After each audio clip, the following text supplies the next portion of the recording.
Hello everyone, welcome back. हम लोग last वाले क्लास तक में परमिएबिलिटी टॉपिक को कंप्लीट कर लिए, theory portion. Next seepage analysis start करेंगे। उससे पहले हम लोग अभी एक या दो क्लासेस में आपके जो परमिएबिलिटी के जितने भी न्यूमेरिकल्स हो सकते हैं, एक आपका बेसिक फॉर्मूला है Q इज इक्वल टू के आई ए, उससे न्यूमेरिकल हो सकता है। एक आपका कांस्टेंट हेड परमिएबिलिटी टेस्ट है, उससे आपका के का फॉर्मूला निकलता है QL डिवाइडेड बाई THA। एक आपका वेरिएबल हेड परमिएबिलिटी टेस्ट है, जिससे आपका एक लॉगरिथमिक वाला फॉर्मूला निकलता है। और दो टॉपिक आप पढ़े थे, जो आपका सॉइल इन स्ट्रेटिफाइड लेयर्स, जब एक हॉरिजॉन्टल फ्लो रहेगा और एक परपेंडिकुलर वर्टिकल फ्लो रहेगा, तो उसका आपका कोफिशिएंट ऑफ परमिएबिलिटी का एक इक्विवेलेंट कोफिशिएंट ऑफ परमिएबिलिटी के बारे में आप पढ़े। तो टोटल ये 4 टॉपिक्स हैं जिनसे आपको बहुत सारे क्वेश्चंस बनते हैं। आज वाले क्लास में हम बेसिक लेवल से स्टार्ट कर रहे हैं। पहला क्वेश्चन बेसिक लेवल का, फिर ऐसे ही करते करते हम लोग आगे बढ़ते रहेंगे। एक एक चीज़ें उसमें ज़्यादा हम लोग कैलकुलेट करते रहेंगे। आज के क्लास में देखेंगे, सॉल्व करने में जितना टाइम लगेगा उस हिसाब से डिसाइड होगा कि आज कितने न्यूमेरिकल्स करने वाले हैं। जो आज रह जाएगा वो कल वाले क्लास में कंप्लीट कर लेंगे। तो इससे हम लोगों का टोटल ये जितना भी परमिएबिलिटी के अंदर से न्यूमेरिकल बन सकता था वो हम लोग डिस्कस कर लेंगे। क्योंकि इस यूनिट में सीपेज के अंदर से न्यूमेरिकल नहीं बन सकता है, क्योंकि आपका सिलेबस सीपेज में सिर्फ थ्योरी पढ़ाने का है। तो उससे ऑब्जेक्टिव क्वेश्चन और थ्योरी आ सकता है। परमिएबिलिटी से थ्योरी और ऑब्जेक्टिव और न्यूमेरिकल तीनों के चांसेस बनते हैं। तो इस यूनिट में न्यूमेरिकल से परमिएबिलिटी का ही रहेगा। तो बहुत ज़्यादा टाइम भी नहीं लगेगा और बहुत ज़्यादा लेंदी भी नहीं रहेगा। बहुत ईजी वे में ही हम आपको कोशिश करेंगे कि हम सारी चीज़ें समझा दें। क्वेश्चन रीडिंग करते हैं, क्वेश्चन क्या है उसी हिसाब से सॉल्यूशन डिसाइड किया जाएगा। पहला क्वेश्चन है, a constant head permeameter gives a discharge of 200 ml in 115 seconds under a constant head of 400 mm. Determine the permeability if the soil sample was 250 mm long and 3000 mm square in area. सबसे पहले इस तरीके के question को solve करने के लिए देखिए कि क्वेश्चन में निकालने क्या बोल रहा है, क्योंकि बहुत सारा डेटा गिवन है। अगर आप डेटा वाइज देखना शुरू करेंगे इस क्वेश्चन को, तो इसमें आपको यहाँ लेंथ भी गिवन है, एरिया भी गिवन है। तो बहुत सारे फॉर्मूलेज है जिसमें लेंथ और एरिया का यूज़ होता है। तो आपको कौन सा फॉर्मूला यूज़ करना है, तो आपको परमिएबिलिटी निकालना है, मतलब के आपका अननोन रहेगा। किस तरीके से निकालना है, कांस्टेंट हेड परमिएबिलिटी टेस्ट से निकालना है। अब ये दो चीज़ जब आपको क्लिक कर जाएगा कि परमिएबिलिटी निकालना है के और कांस्टेंट हेड परमिएबिलिटी टेस्ट से निकालना है, तो इसका फॉर्मूला जैसे ही आपको याद आया कि आपको इसमें अपने आप डेटास दिखने शुरू हो जाएंगे। अब के है तो क्यू निकालना है। क्यू यहाँ पे नहीं गिवन है, डिस्चार्ज गिवन है 200 ml, फिर 115 सेकेंड में। तो इसका मतलब है कि डिस्चार्ज बाई टाइम, तो कितना ml डिस्चार्ज और कितने टाइम में, ये मिल गया आपको। कांस्टेंट हेड 400, इसका मतलब है कि head constant head permeability test है, इसका मतलब है कि हेड तो कांस्टेंट ही रहेगा। तो ये एच क्या हो गया आपका 400। ये आपको कितना लेंथ है इसका 250 mm लॉन्ग, एरिया कितना है 3000 mm स्क्वायर। मतलब सारी चीज़ें क्वेश्चन में गिवन ही है। आपको सिर्फ करना क्या था, याद करना था कि एक तो देखना था निकालना क्या है, किस टेस्ट से निकालना है या किस तरीके से निकालना है, और उससे आपको याद करना है ये वाला फॉर्मूला। जैसे ही ये फॉर्मूला आपको याद आ गया कि आपको अपने आप अब समझ में आ गया कि आपको क्या करना है न्यूमेरिकल में। अब इस तरीके के न्यूमेरिकल को जो एग्जाम में, क्योंकि है तो एक ही लाइन का आंसर, तो एग्जाम में कैसे लिखेंगे, डायरेक्टली फॉर्मूला पुट करके लिख देंगे तो मार्क्स मिलेगा नहीं। तो एग्जाम में अगर फुल मार्क्स लाना है किसी भी न्यूमेरिकल में, तो सबसे पहले किसी भी तरीके के न्यूमेरिकल को जब आप सॉल्व कीजिए तो पहले लिखिए गिवन कंडीशन। आप टेक्स्ट बुक में भी देखते होंगे इसी तरीके से लिखा रहता है। ये अपने आप में बहुत इंपॉर्टेंट चीज़ है, क्योंकि ये अगर आपका कोई मिस्टेक भी हो गया, या मान लीजिए आपको गिवन कंडीशन के बाद आपको कुछ भी नहीं है याद, आपको पता है, आप न्यूमेरिकल समझ ही नहीं सके, तो भी आप गिवन कंडीशन उतार देंगे ना, तो कई बार ग्रेस मार्क्स में हाफ मार्क्स मिल जाता है। और ऐसे ही ऐसे 2-3 क्वेश्चन की अगर आप गिवन कंडीशन लिख देंगे तो ग्रेस मार्क्स में 1 या 2 मार्क्स अगर मिल जाते हैं, तो जब आप इस पोजीशन में कि आप कोई न्यूमेरिकल सॉल्व नहीं कर पा रहे हैं, तो फिर आपको पासिंग मार्क्स ही आ जाए, बहुत बड़ी बात हो जाएगी। तो इसलिए गिवन कंडीशन अपने आप में हाफ मार्क्स है। दूसरा कि छोटा न्यूमेरिकल है, गिवन कंडीशन लिखेंगे, थोड़ा वेटेज लगता है उसमें, लैंग्वेज वगैरह लिख देंगे और वेटेज लगेगा तो मार्क्स फुल मिल जाएंगे। अदरवाइज 4 मार्क्स का न्यूमेरिकल है तो कई बार ऐसा होता है कि 3 मार्क्स ही आपको देगा टीचर, क्योंकि आप बहुत शॉर्ट में आंसर करके निकल गए। ठीक है, गिवन कंडीशन क्या क्या है, डिस्चार्ज गिवन है Q 200 ml, ठीक है, टाइम गिवन है आपको 115 सेकेंड, कांस्टेंट हेड मतलब H आपको गिवन है 400 mm, सॉयल सैंपल का लेंथ आपको गिवन है 250 mm, और एरिया आपको गिवन है 3000 mm स्क्वायर। अब जो आपको ध्यान रखना है वो ध्यान ये रखना है कि ये वो है यूनिट्स। क्योंकि आपको फॉर्मूला तो पता चल गया, K is equal to Q into L divided by THA। अब आपको ध्यान देना है कि कोफिशिएंट ऑफ परमिएबिलिटी का यूनिट क्या होता है। जिस भी चीज़ में लेके चलिए, आपको सेंटीमीटर पर सेकेंड या mm पर सेकेंड, ये कोफिशिएंट ऑफ परमिएबिलिटी का यूनिट है। एक तो ये याद होना चाहिए। इसको सॉल्व करने के बाद ये इस यूनिट में अगर कन्वर्ट होके आ रहा है, इसका मतलब है कि फिर ठीक है, क्योंकि यूनिट तो डिस्चार्ज कोफिशिएंट ऑफ परमिएबिलिटी का निकलना पड़ेगा ना। तो आपका क्यू क्या होता है, जैसे हम लोग अगर मीटर में मान ले या हम लोग उसको किसी भी चीज़ में मान लीजिए हम लोग मीटर क्यूब में मानते हैं, तो मीटर क्यूब डिस्चार्ज का आपका वैल्यू होता है, यूनिट होता है। अब ये हो गया। उसके बाद दूसरा क्या हो गया, आपको length metre divided by time second, height है तो इसका मतलब है कि मीटर स्टैंडर्ड, एरिया है तो मीटर स्क्वायर। अब आप देखिए मीटर स्क्वायर और मीटर, ये मीटर क्यूब और ये मीटर क्यूब कैंसिल हो गया, आपको बचा क्या, मीटर पर सेकेंड। अगर आप मीटर में सारी चीज़ें लेंगे तो मीटर पर सेकेंड में निकलेगा, अगर आप सेंटीमीटर में लेंगे तो सेंटीमीटर पर सेकेंड निकलेगा, अगर आप mm में लेंगे तो mm पर सेकेंड निकलेगा। इसका मतलब है कि ये सारी चीज़ें का फॉर्मूला ठीक है, यहाँ पे यूनिट्स वगैरह भी ठीक है। अब आपको देखना है कि ये वाला जो यूनिट आप यहाँ पे सोचे, यही चीज़ यहाँ पे है कि नहीं।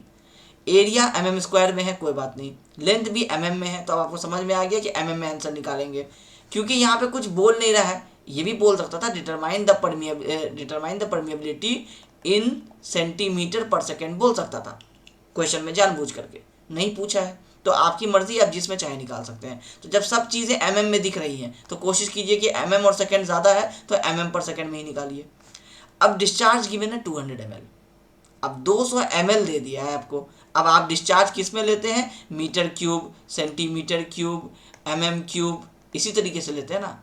तो आपके पास जब सारे यूनिट्स mm है और टाइम का यूनिट सेकेंड है, तो आप इसको भी क्या करेंगे, ml को आप mm क्यूब में कन्वर्ट करना चाहेंगे ना, ताकि सारे यूनिट जो है वो आपके बराबर हो जाए। बस यही है इस क्वेश्चन में ट्रिक। अगर आप डायरेक्टली ये 200 का वैल्यू उठाए, यहाँ पे रखे, 115 रखे टी के जगह पे, सारे वैल्यूज़ को एज इट इज़ रख दिए, तो आंसर आ जाएगा आपका रॉन्ग, क्योंकि ये वाला यूनिट किस में है, ml में है। अब आपको अगर समझ में अभी भी अगर नहीं आया, तो अब आप इसको ऐसे कर लीजिए, आप सारे के यूनिट्स को जो आपके क्वेश्चन में गिवन है उसको बैठाइए। ये ml है, ये लेंथ है, ये आपको सेकेंड है, ये मीटर है और ये मीटर स्क्वायर है। अब देखिए ये मीटर और मीटर स्क्वायर है, ये लेंथ है, ये सेकेंड है, ये ml है, कोई किसी से नहीं कट रहा है। इसको आप ऐसे लिख सकते हैं, ml into L divided by S into metre cube. अब ये तो इसका के का यूनिट है ही नहीं, इसका मतलब है कि ये ml को आपको चेंज करना है। और यही चीज़ एग्जाम में क्वेश्चन में आपको पढ़ना है और समझना है कि इम्पॉर्टेंट पॉइंट इसमें से क्या था। अब कैसे चेंज करेंगे, लीटर को मीटर क्यूब में चेंज करना आपको पता है कि 1000 से आप इसको डिवाइड कर देते हैं। अब यहाँ पे आपको ml को चेंज करना है, तो ml को किस में चेंज करना चाहते हैं, पहले आप ये समझिए। आप ml को चेंज करना चाहते हैं mm क्यूब में। अब मिलीलीटर को मिलीलीटर को मिलीमीटर क्यूब में बदलना चाहते हैं, तो दोनों मिली को तो चलिए हटा दीजिए, आसानी के लिए हम समझा रहे हैं आपको, वरना हम डायरेक्टली बोल सकते हैं 200 इंटू 10⁻³ कर देंगे तो ये मेरा ml जो है वो mm क्यूब में बदल जाएगा। लेकिन हम आपको समझाने के लिए समझा रहे हैं ताकि आपको याद रहे। अक्सर ज़्यादा क्या करेगा, ml में दे देगा। तो मिलीलीटर को आप चेंज कर लीजिए मिलीमीटर क्यूब में, तो मिली हटा दीजिए, आपको समझ लीजिए लीटर को चेंज करना है मीटर क्यूब में, तो आपको क्या करना पड़ेगा, 200 इंटू 10⁻³ कर देंगे तो ये बन जाएगा आपका mm क्यूब में। आपका 1000 litre is equal to 1 metre cube हो जाता है। तो जब 1000 litre is equal to 1 metre cube हो जाएगा, तो 1 लीटर इज इक्वल टू 1/1000 आपका मीटर हो जाएगा। अब ये आपका 200 हो जाएगा, तो मल्टीप्लाइड बाई क्या हो जाएगा, 200 हो जाएगा। तो लीटर को आप मीटर क्यूब में चेंज करते हैं तो 10⁻³ हो जाता है। अब मीटर क्यूब को जब आप mm क्यूब में चेंज करेंगे तो 10⁻6 हो जाएगा। तो 10⁻6 डिवाइडेड बाई 10⁻³ क्या हो जाएगा, ये हो जाएगा 10⁻3। यही चीज़ डायरेक्टली हम आपको यहाँ पे समझाएं। अब आप इसको जैसे याद रखना है, आप इसको वैसे चाहे याद रख सकते हैं। हम आपको यहाँ पे शॉर्ट में हम यहाँ पे लिख देते हैं कि 1000 लीटर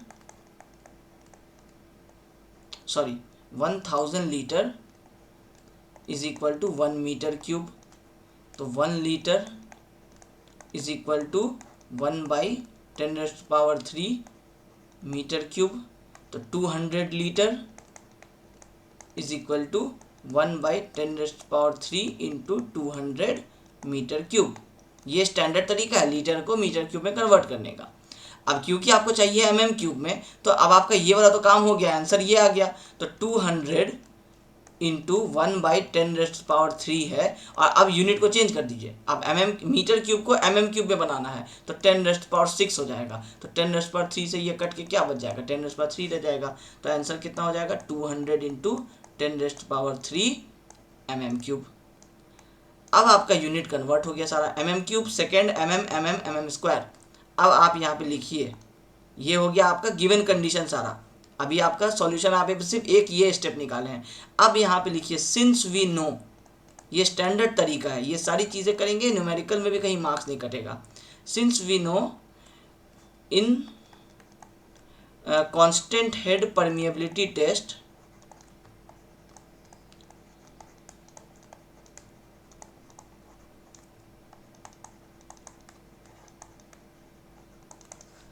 coefficient of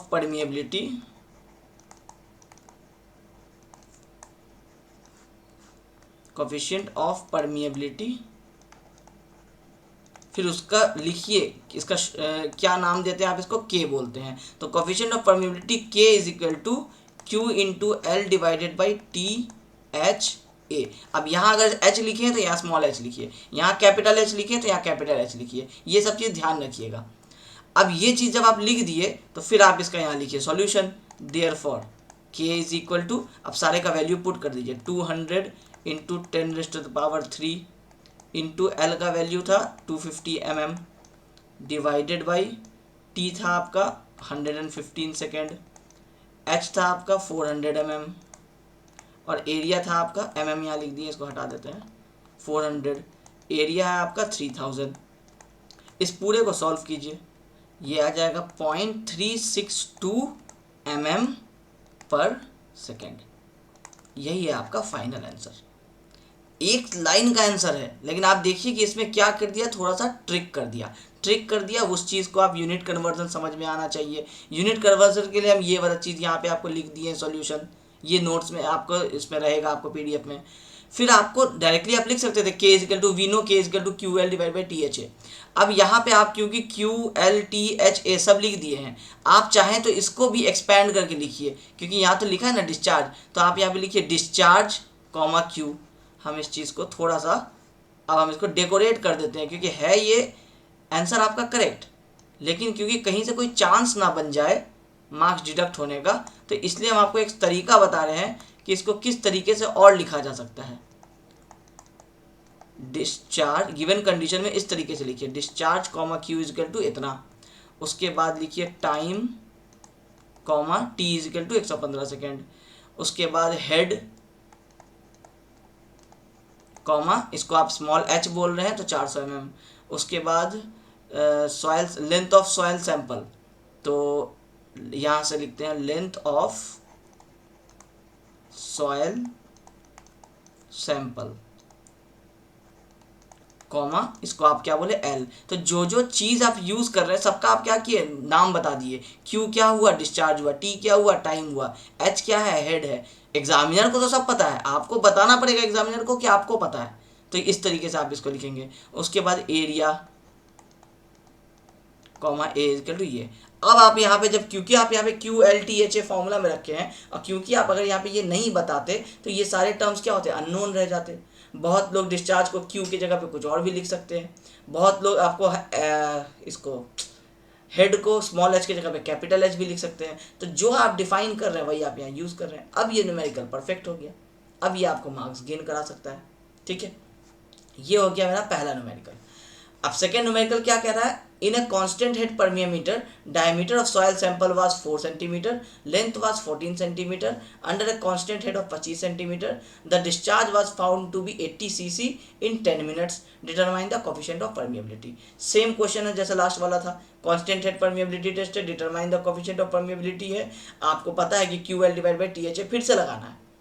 अब क्या क्या दिया हुआ है इसमें चेंज कर दिया है, मतलब अब वो चाहता है कि आप कुछ स्टेप्स और कैलकुलेट कीजिए। जैसे उसमें आप सिर्फ डिस्चार्ज का चेंज किए थे और फॉर्मूला में पुट कर दिए, अब आपको यहाँ पे एरिया नहीं दे करके कुछ कंडीशन दे दिया, डिस्चार्ज को अब क्या किया, ml के बदले सेंटीमीटर क्यूब में दे दिया।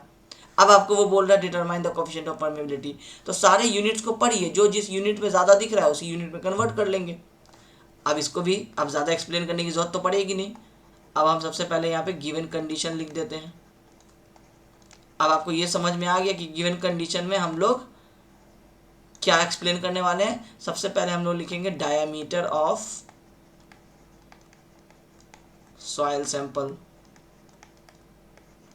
इसका कोई नाम तो है नहीं, तो इसको हम लोग ऐसे डी बोल सकते हैं। Diameter of soil sample D is equal to 4 centimetre. Length of soil sample, length of soil sample, इसको क्या नाम दे रहे हैं आप, एल बोल रहे हैं। कितना है ये, 14 सेंटीमीटर। कांस्टेंट हेड, तो head h is equal to, अब यहाँ पे आप जैसे स्मॉल h ले रहे हैं तो स्मॉल h लिख दीजिए 25 सेंटीमीटर। डिस्चार्ज, डिस्चार्ज को आप बोल रहे हैं कैपिटल Q, तो ये गिवन है 80 cc। cc का मतलब है सेंटीमीटर क्यूब, ठीक है। टाइम आपको गिवन है, time t is equal to 10 minutes. अब आपको क्या चाहिए, के का यूनिट सेंटीमीटर पर सेकेंड या mm पर सेकेंड। अब यहाँ सेंटीमीटर ज़्यादा है तो इस वाले को निकालेंगे सेंटीमीटर पर सेकेंड में। तो पहले तो मिनट्स को आपको चेंज करना पड़ेगा, तो आप मिनट्स को चेंज कर लीजिए। 10 इंटू 1 मिनट में 60 सेकेंड्स होता है, तो 10 मिनट में टोटल हो जाएगा 600 सेकेंड्स। ये कन्वर्ट हो गया। सेंटीमीटर है, सेंटीमीटर है, सेंटीमीटर है, कोई इशू नहीं है। डिस्चार्ज गिवन है सेंटीमीटर क्यूब में, तो ये भी ओके है, क्योंकि mm क्यूब में गिवन रहता तो mm से डिवाइड करते, सेंटीमीटर क्यूब में गिवन है तो सेंटीमीटर से डिवाइड करेंगे। इसका मतलब है कि ये ओके है। अब ये सा ओके है। आपको यहाँ पे दिया है डायमीटर ऑफ सॉइल सैंपल, आपको एरिया ऑफ सॉइल सैंपल नहीं दिया है। लास्ट वाले क्वेश्चन में क्या हुआ था, एरिया ऑफ सॉइल सैंपल 3000 दिया हुआ था, इस वाले में एरिया नहीं दिया है, इसका मतलब डायमीटर दे दिया है। अब सॉइल सैंपल को आप कैसा मानेंगे, सॉइल सैंपल को जनरली आप जो सॉइल का एक पार्टिकल है या आप जो सैंपल लेते हैं आप उसको क्या करते हैं, सर्कुलर ही तो मानते हैं ना। अगर क्वेश्चन में कहीं पे नहीं भी गिवन है, या आप देखिए डायमीटर गिवन है, तो जब डायमीटर गिवन है तो ऑब्वियसली ये सर्कुलर हो गया। और वैसे भी हम लोग generally diameter circular cross section ही लेते हैं, ये भी आपको पता होना चाहिए। इस तरीके का कुछ पाइप रहता है जिसके अंदर से ये पानी आपका ऐसे फ्लो कर रहा होता है, जो आप कांस्टेंट हेड परमेबिलिटी टेस्ट में पढ़े, ठीक है। तो ये आपका डायमीटर लिखा है, वहाँ से भी क्लियर हो गया। इसका मतलब है कि एरिया आपको कैलकुलेट करना है, तो यहीं पे आप एरिया को कैलकुलेट कर लीजिए। Area of, therefore area of soil sample, और इसका नाम भी दे दीजिए ए। कितना हो जाएगा ये, तो ये π/4 इंटू डी स्क्वायर। अब क्योंकि डी आप यहाँ बता चुके हैं तो इसको सॉल्व कर लीजिए, π/4 इंटू 4 स्क्वायर, तो ये आ जाएगा 12.56 सेंटीमीटर स्क्वायर, ठीक है। अब देखिए centimetre square, second, centimetre cube, centimetre, centimetre, centimetre, सारे यूनिट्स ओके हो गए। आपको पता है कि कांस्टेंट हेड परमिएबिलिटी टेस्ट है और कोफिशिएंट ऑफ परमिएबिलिटी निकालना है, तो आपको याद है ही, अभी जस्ट हम लोग किए ही हैं। तो इसका मतलब है कि इसमें आप देख लीजिए कि सारी चीज़ें मिली हुई हैं कि नहीं। क्यू मिल गया है, एल मिल गया, टी मिल गया, एच मिल गया, ए मिल गया है। अब यहाँ पे हम लोग सॉल्यूशन लिख सकते हैं। Therefore as we know in constant, हम शॉर्ट में CONST लिख दे रहे हैं, कांस्टेंट हेड परमिएबिलिटी टेस्ट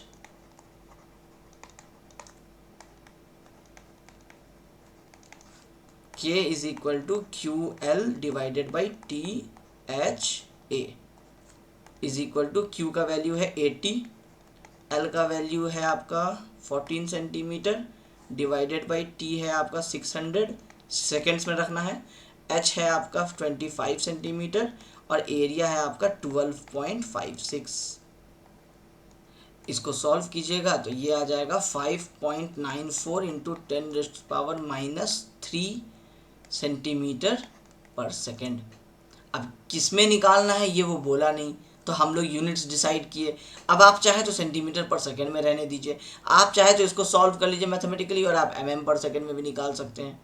तो यूनिट्स जब सारे सेंटीमीटर में गिवन है तो आंसर भी सेंटीमीटर पर सेकेंड में रखिए। यूनिट्स लास्ट वाले में आपको mm में सारे गिवन थे तो यूनिट्स mm पर सेकेंड में रखें, ठीक है। ये हो गया आपका सेकेंड न्यूमेरिकल। दोनों एक ही जैसा था, सिर्फ डेटा क्या थोड़ा एक्स्ट्रा कैलकुलेशन आ गया। तो ज़्यादा एक्स्ट्रा कैलकुलेशन जैसे एक एक न्यूमेरिकल में स्टेप बाय स्टेप हम लोग क्या कर रहे हैं कि डिफ़िकल्टी लेवल को थोड़ा थोड़ा इंक्रीज कर रहे हैं। इससे क्या होगा कि आपके दिमाग में हर तरीके का क्वेश्चन चलता रहेगा कि क्वेश्चन में यूनिट्स में क्या क्या दिया हुआ है, क्या क्या वैल्यूज अननोन दिया है। कई बार हम लोग जल्दी जल्दी में जैसे 4 सेंटीमीटर लिखा है डायमीटर, हम लोग उसको यूज़ कर लेते हैं। तो ये सब एक प्रैक्टिस हो जाएगा कि ये सारी चीज़ें निकालनी है। ठीक है, इसलिए हम आपको इतना लंबा एक्सप्लेन कर रहे हैं, अदरवाइज ये सारे 2-2 मिनट के ऑब्जेक्टिव क्वेश्चन हैं। लेकिन एसबीटीई में या स्टेट बोर्ड एमएसबीटीई में आपको ये एक न्यूमेरिकल भी पूछा जाता है 4 मार्क्स में 6 मार्क्स में, इसीलिए आपको पता होना चाहिए कि ये किस तरीके से न्यूमेरिकल बनाना है इसका। अदरवाइज एग्जाम में अगर आपको ऑब्जेक्टिव भी पूछ ले तो आप इस डायरेक्टली इस फॉर्मूला में वैल्यूज को पुट कीजिएगा, यूनिट कन्वर्जन यहीं पर कर लीजिएगा और आपका ये आंसर आ जाएगा। ठीक है, ये हो गया मेरा सेकेंड क्वेश्चन। अब एक थोड़ा डिफिकल्टी लेवल और बढ़ाते हैं। अब आ जाते हैं हम लोग स्ट्रेटिफाइड सॉइल वाले न्यूमेरिकल्स में। अब स्ट्रेटिफाइड सॉइल में आपको हम 2 चीज़ें समझाए थे, थोड़ा सा ब्रीफिंग यहाँ पे दे देते हैं क्योंकि उसी का न्यूमेरिकल में आपको काम है। एक तरीका हम आपको बताए थे कि सॉइल का लेयर्स कुछ ऐसे है और सॉइल के लेयर्स के पैरेलल पानी फ्लो कर रहा है। तो पानी यहाँ से मान लीजिए ऐसे फ्लो कर रहा है, तो आपको सारे लेयर्स में पानी घुस रहा है इस तरीके से।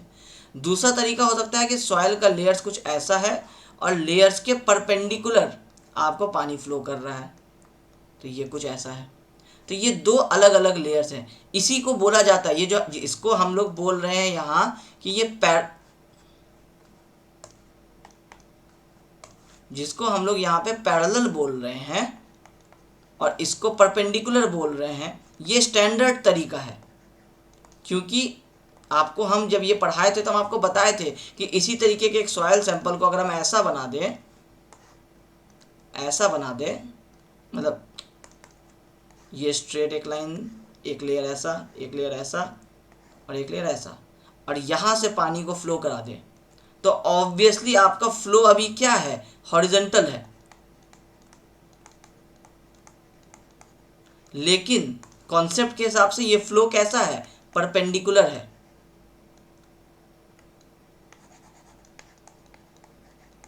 परपेंडिकुलर है।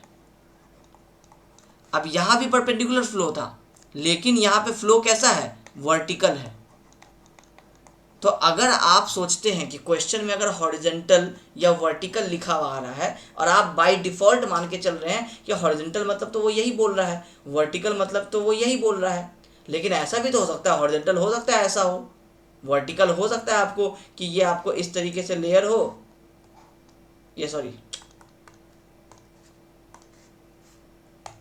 हो सकता है इस तरीके से लेयर हो और आपका पानी जो है वो ऐसा फ्लो कर रहा हो। तो ये 4 तरीके के पॉसिबल केसेस हैं। 4 में से 2 हॉरिजॉन्टल फ्लो है, पानी इधर भी हॉरिजॉन्टल आ रहा है, इधर भी हॉरिजॉन्टल आ रहा है, लेकिन हॉरिजॉन्टल के साथ साथ लेयर कैसा है पानी के यहाँ पैरेलल है, यहाँ परपेंडिकुलर है। तो यहाँ पैरेलल वाला फॉर्मूला लगेगा, यहाँ परपेंडिकुलर वाला फॉर्मूला लगेगा। इसीलिए हम आपको जब थ्योरी भी पढ़ा रहे थे तो हम आपको ये चीज़ ध्यान दिलाए थे कि कभी भी हॉरिजॉन्टल और वर्टिकल वर्ड पे नहीं जाना है, क्योंकि हॉरिजॉन्टल ये भी है, हॉरिजॉन्टल ये भी है। अब सोचो एग्जाम में कौन सा दिया, डायग्राम तो दिया नहीं है, आप किसका फॉर्मूला लगाएंगे? तो ये कन्फ्यूज़न है। ये तो सिर्फ आपको हम समझाए कि एक स्टोरी ये भी तो हो सकता है ना, लेयर्स कौन बोला कि एक्स एक्सिस में ही पैरेलल होगा, वाई एक्सिस में भी तो ऐसे पैरेलल हो सकता है। कहाँ गिवन है, ए हॉरिजॉन्टल स्ट्रेटिफाइड सॉइल। अब समझ में आया कि क्वेश्चन में वर्ड्स के अंदर में ये सारी चीज़ें लिखी हुई हैं, डायग्राम दिया नहीं है जैसा हम आपको पढ़ाए थे नोट्स में, लेकिन आपको क्या किया, डायग्राम को क्रिएट करने का सिचुएशन बता दिया। अब आप बताइए ये लेयर्स क्या हॉरिजॉन्टल है? नहीं है, तो हॉरिजॉन्टल लेयर्स ये और ये हैं। अब इसमें वो बोल रहा है हॉरिजॉन्टल फ्लो और वर्टिकल फ्लो बताइए, तो ऑब्वियसली ये जब पैरेलल, आपको लेयर्स क्या लिखा है, हॉरिजॉन्टल, तो ये वाला और ये वाला तो आप बना लिए। अब एक क्वेश्चन पूछ रहा है हॉरिजॉन्टल का बताओ तो पानी इधर से जाएगा, एक बोल रहा है वर्टिकल का बताओ तो पानी इधर से आएगा। अब इसका फॉर्मूला कौन सा होगा, जो पैरेलल वाला फॉर्मूला है, k1x1 plus k2x2 plus k3x3 divided by x1 plus x2 plus x3। अब x कह लीजिए, z कह लीजिए, कुछ भी कह लीजिए। दूसरा यहाँ पे क्या हो जाएगा, टोटल आपका z divided by z1 by k1 plus z2 by k2 plus z3 by k3। ये चीज़ समझ में आए एग्जाम में बिना डायग्राम के, इसके लिए आपको पूरे क्वेश्चन को वर्ड बाय वर्ड पढ़ना है और डिकोड करना है, क्योंकि वर्ड के अंदर में ये एक छोटा सा लाइन लिख दिया हॉरिजॉन्टल स्ट्रेटिफाइड सॉइल, इसका मतलब है कि ये वाला सॉइल एग्जाम में डायग्राम आपके दिमाग में दे दिया। उसके बाद लिख दिया calculate average effective average permeability of the deposit in the horizontal and vertical direction. इसका मतलब है दो क्वेश्चन पूछा, एक पूछा कि जब पानी ऐसे फ्लो कर रहा है तो बताओ, एक पूछ रहा है कि जब पानी ऐसे फ्लो कर रहा है तो बताओ। तो दो फॉर्मूला है, इसका मतलब है कि दो फॉर्मूले का ये वाला जो है आपका, ये आपका पूरा न्यूमेरिकल है। इसका मतलब है इस न्यूमेरिकल को हम लोग दो पार्ट में सॉल्व करेंगे। पहले हम लोग किसी एक पार्ट हॉरिजॉन्टल वाले को कर लेंगे और फिर हम लोग वर्टिकल वाले को भी कर लेंगे। तो ये क्वेश्चन क्या हुआ, एक सिंगल में भी हम पूछ सकते थे, एक सिर्फ हॉरिजॉन्टल वाले का पूछते तो थोड़ा छोटा होता, लेकिन अननेसेसरी टाइम किल करके क्या फ़ायदा। तो इसलिए इसमें हम लोग दो क्वेश्चन को एक साथ कंबाइन कर दिए, दोनों कॉन्सेप्ट इसी न्यूमेरिकल में डिस्कस हो जाएंगे। अब क्वेश्चन पढ़िए, ए horizontal stratified soil deposit consist of 3 uniform layers. बिल्कुल ये यूनिफॉर्म है, मतलब बिल्कुल डायमीटर वगैरह जो है ना, ये सारा आपको एक जैसा है, सारे प्रॉपर्टीज़ एक जैसी हैं, यूनिफॉर्म है।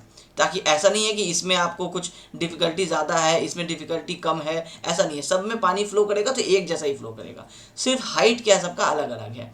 इसका अब देखिए क्वेश्चन कैसे लिखा है, ए हॉरिजॉन्टल स्ट्रेटिफाइड सॉइल डिपॉजिट बना दिए, 3 लेयर्स हैं तो 1 2 3 लेयर्स बना दिए, सबका यहाँ पे नेमिंग कर देते हैं, ये 1 हो गया, ये 2 हो गया, ये 3 हो गया। अब तीनों का थिकनेस देखिए लाइन बाय लाइन लिखा है, क्योंकि यहाँ पे रेस्पेक्टिवली लिखा है। रेस्पेक्टिवली का मतलब है कि जैसे 3 लेयर्स बोला है तो फर्स्ट का ये है, सेकंड का ये है, थर्ड का ये है। इसको अरेंजिंग ऑर्डर में नहीं कर देना है कि 4 6 12 ले लेंगे।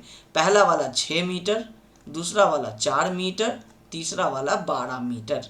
ये इसका क्या है, हाइट है। अब इसको आप z बोल दीजिए, x बोल दीजिए, कुछ भी बोल दीजिए, ठीक है। The permeabilities of these layers are 8 into 10⁻⁻4 centimetre per second, 52 into 10⁻⁻4 centimetre per second and 6 into 10⁻⁻4 centimetre per second. तो जैसे आपको थिकनेस 6 4 12 दिया था, उसी हिसाब से ये 1 2 3 का दिया है। मतलब पहले वाले का k का वैल्यू कितना है, 8 इंटू 10⁻⁻4 सेंटीमीटर पर सेकेंड। इसको k1 बोल देते हैं। k2 कितना है, इसको z1 बोल देते हैं, इसको z2 बोल देते हैं, इसको z3 बोल देते हैं, ठीक है। k1 हो गया, k2 कितना है 52 इंटू 10⁻⁻4 सेंटीमीटर पर सेकेंड, और k3 आपको गिवन है 6 इंटू 10⁻⁻4 सेंटीमीटर पर सेकेंड। बन गया पूरा डायग्राम। अब इसी में पानी को एक बार ऐसे फ्लो कराना है और पानी को एक बार ऐसे फ्लो कराना है। तो इस क्वेश्चन को दो पार्ट में करना है। पहला इसका नाम दे देना है ए, उसका फॉर्मूला लगाना है, उसका परमिएबिलिटी बता देना है। क्या पूछ रहा है, find the effective average permeability. Effective average permeability मतलब क्या, के एवरेज पूछ रहा है आपसे। तो के एवरेज के लिए आपको ये क्या करना होगा, वेटेज वाला आपको जो फॉर्मूला है आपका, बस आपको वो लगा देना है, ठीक है। हॉरिजॉन्टल एंड वर्टिकल डायरेक्शन मतलब दो केस में पूछ रहा है। सबसे पहले आपको पता है गिवन कंडीशन आप लिखेंगे। गिवन कंडीशन में ये सारी चीज़ें जो आप अभी तक लिखे हैं, जो कॉमन डेटाज हैं, वो सारे लिख दीजिए। क्या है, 3 लेयर्स, 3 यूनिफॉर्म लेयर्स। उसके बाद Z1 इज इक्वल टू, अब हम यहाँ पे लिख नहीं रहे हैं कि thickness of first layer comma Z1। अब वो चीज़ हम अवॉइड कर दे रहे हैं, क्योंकि अब हम उम्मीद कर रहे हैं कि इतना तो आप समझ जाएंगे, या लिख ही देते हैं, फिर कोई ठिकाना नहीं है कि आप लेक्चर स्किप करके सुन रहे होंगे तो आप समझेंगे नहीं बात को। तो थिकनेस ऑफ फर्स्ट लेयर, और थिकनेस ऑफ फर्स्ट लेयर का नाम दे देते हैं Z1 is equal to 4 metre. अब हम इसको इस तरीके से लिख दे रहे हैं, थिकनेस ऑफ सेकेंड लेयर। अब एग्जाम में आप ऐसे प्लीज़ मत लिख दीजिएगा, अदरवाइज क्या होगा, मार्क्स काट लेगा आपको। एग्जाम में आपको लिखना है, सॉरी पहले का है 6 मीटर, दूसरे का है 4 मीटर।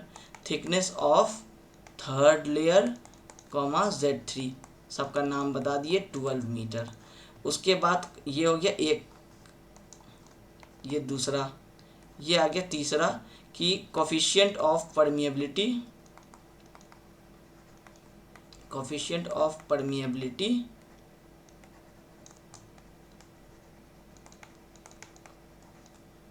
Of first layer. फिर से वही चीज़, इसका लिख दीजिए 8 इंटू 10, इसके बाद ये भी लिखिए फर्स्ट लेयर कॉमा, इसका नाम क्या दिए K1 बोले इसको, क्योंकि फॉर्मूला में सारे वर्ड्स को रखिएगा ना, K1 Z1 K2 Z2, तो यहाँ बताना पड़ेगा। 8 इंटू 10⁻⁻⁴, यूनिट भी लिखिए centimetre per second. Coefficient of permeability of second layer comma K2 नाम दिए 52 into 10⁻⁻⁴ centimetre per second. Coefficient of permeability of third layer,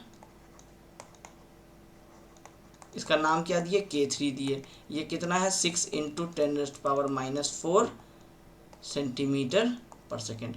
अब आप Z1 Z2 Z3 K1 K2 K3 यहाँ डायग्राम में भी बना दिए, ये एरोज डायग्राम में मत दिखाइएगा क्योंकि ये अभी आप जनरल फिगर बनाए हैं, जब आप सॉल्व करेंगे तो नाम दे देंगे एक एक करके, ठीक है। तो अब ये हो गया आपका गिवन डेटा सारा। अब आपको क्या करना है, निकालना है, पहले निकालना है हॉरिजॉन्टल के लिए, फिर निकालना है वर्टिकल के लिए। अब आपको लिखना है part A for horizontal flow, क्योंकि दोनों में दो फॉर्मूला है ना आपके पास, तो फॉर हॉरिजॉन्टल फ्लो अब क्या होता है हम लोगों का, के एवरेज निकालने बोल रहा है, तो K average is equal to K1 Z1 plus K2 Z2 plus K3 Z3 divided by, अब के एवरेज निकालना है तो ऐसे ही याद हो जाएगा कि के से तो डिवाइड करेंगे नहीं तो कट जाएगा, तो यहाँ लिखना है Z1 plus Z2 plus Z3।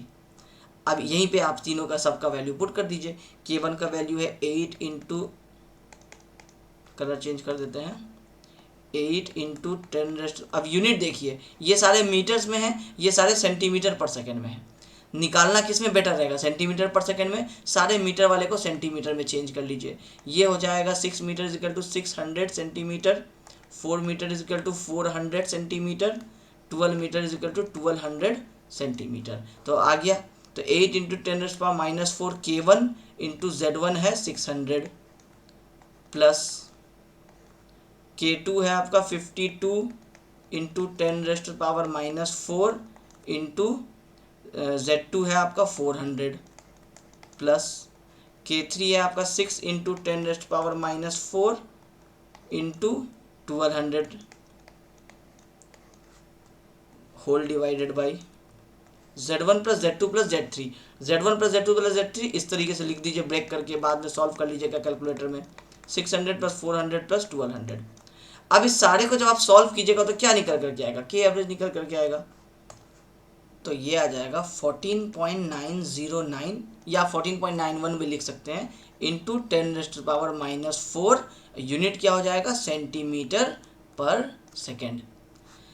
अब इसको आप दूसरे तरीके से भी कर सकते थे, सिंपल तरीका, आपको K1 का वैल्यू तो सेंटीमीटर पर सेकेंड में गिवन ही है, यहाँ पे आप जो भी Z1 से मल्टीप्लाई कर रहे हैं और डिवाइडेड बाई तो फिर Z1 Z2 Z3 से कर ही रहे हैं, तो आप चाहते तो यहाँ मीटर नहीं भी चेंज करते यूनिट, और आप यहाँ इंटू 6 इंटू 4 इंटू 12 रखते और डिवाइडेड बाई 6 प्लस 4 प्लस 12 भी कर देते, तो अल्टीमेटली ये मीटर और मीटर अल्टीमेटली कैंसिल हो ही जाता, रह जाता सेंटीमीटर पर सेकेंड में ही।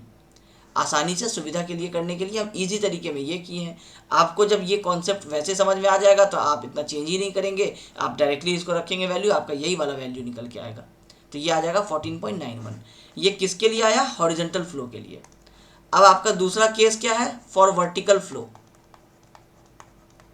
तो जब वर्टिकल फ्लो हो रहा है तो अब आपको सिर्फ फॉर्मूला यहाँ पे डायरेक्टली लिखना है कि वर्टिकल फ्लो के लिए के एवरेज का जो फॉर्मूला है वो हो जाएगा Z, capital Z divided by, या अब इसको कैपिटल Z क्योंकि अभी तक आप नहीं निकाले हैं एक साथ ऐड करके, तो आप चाहे तो इसको ऐसे लिख लीजिए Z1 plus Z2 plus Z3 divided by Z1 by K1 plus Z2 by K2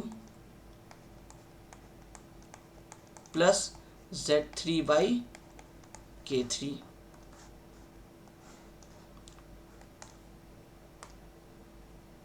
सारे वैल्यूज यहाँ पुट कीजिए। Z1 अब इस बार हम क्या कर रहे हैं, Z1 को मीटर में ही जानबूझ के रख दे रहे हैं ताकि आपका कन्फ्यूज़न जो होगा वो क्लियर हो जाएगा। 6 plus 4 plus 12 divided by Z1 by K1, Z1 है कितना 6 डिवाइडेड बाई K1 कितना है 8 इंटू 10⁻⁴ प्लस Z2 है आपका 4 तो 4 डिवाइडेड बाई K2 का वैल्यू कितना है 52 इंटू 10⁻⁻4 प्लस Z3 का वैल्यू है 12 डिवाइडेड बाई K3 का वैल्यू है 6 इंटू 10⁻⁻4। इस पूरे को सॉल्व कीजिए तो ये आ जाएगा 7.782, इसको आप 7.78 भी लिख सकते हैं, इंटू 10⁻⁻4। यूनिट किस में रखे थे, सेंटीमीटर पर सेकेंड में ही रहने दिए थे, तो ये आ गया आपका वर्टिकल फ्लो में आंसर। अब देखिए हॉरिजॉन्टल फ्लो में 14.91, वर्टिकल फ्लो में 7.78। अब इसी में एक क्वेश्चन और क्या बन सकता है, डिटरमाइन द मैक्सिमम के एवरेज, एक क्वेश्चन बन सकता है, मतलब determine the maximum effective average permeability. जब मैक्सिमम पूछ देगा इसका मतलब है कि वो क्या पूछ रहा है कि दो तरीका हो सकता है ना, मैक्सिमम से ज़्यादा कितना तरीका होगा, एक हॉरिजॉन्टल फ्लो का, एक वर्टिकल फ्लो होगा एवरेज इफेक्टिव में। अब इसमें आप क्या कीजिए, दोनों निकाल लीजिए और एक लाइन में आप यहाँ पे लिख दीजिए देयरफॉर फाइनल या मैक्सिमम इफेक्टिव आपका परमिएबिलिटी वैल्यू इज, इन दोनों में से कौन बड़ा है, तो 14.91 है। अब ब्रैकेट में लिख दीजिए हॉरिजॉन्टल डायरेक्शन। अब क्योंकि ये क्वेश्चन वैसा नहीं पूछ रहा है, आपको सिर्फ बोल रहा है हॉरिजॉन्टल बताओ वर्टिकल बताओ, तो हॉरिजॉन्टल का भी आप बता दिए 14.91 और वर्टिकल का ये बता दिए 7.78 इंटू 10⁻⁴ सेंटीमीटर पर सेकेंड। ठीक है, तो ये तीन आपके बेसिक लेवल के क्वेश्चंस हो गए जो आपके परमिएबिलिटी में से बनते हैं।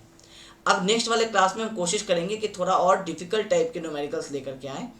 अगर बहुत न्यूमेरिकल्स नहीं बने तो एटलीस्ट आपका जो एक वेरिएबल हेड परमिएबिलिटी टेस्ट है जिसमें आपका वो लॉग वाला न्यूमेरिकल है, तो कैसे लॉग वाले न्यूमेरिकल को सॉल्व करते हैं, कैसे हम लोग साइंटिफिक कैलकुलेटर यूज़ करके निकालते हैं, क्योंकि एग्जाम में तो अलाउड रहता ही है, बस आपको क्या करना है साइंटिफिक कैलकुलेटर में कैसे वो वैल्यूज़ को पुट करना है जिससे आपका वो आंसर निकल करके आ जाए।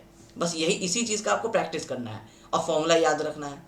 तो ये वाला हम लोग नेक्स्ट वाले क्लास में कल करेंगे, फिर उसके बाद हम लोग सी पेज की तरफ आगे बढ़ जाएंगे। तो उम्मीद करते हैं कि हम आज जो आपको ये तीन न्यूमेरिकल्स डिस्कस किए आपको ये ईजिली समझ में आ गया होगा। Thank you.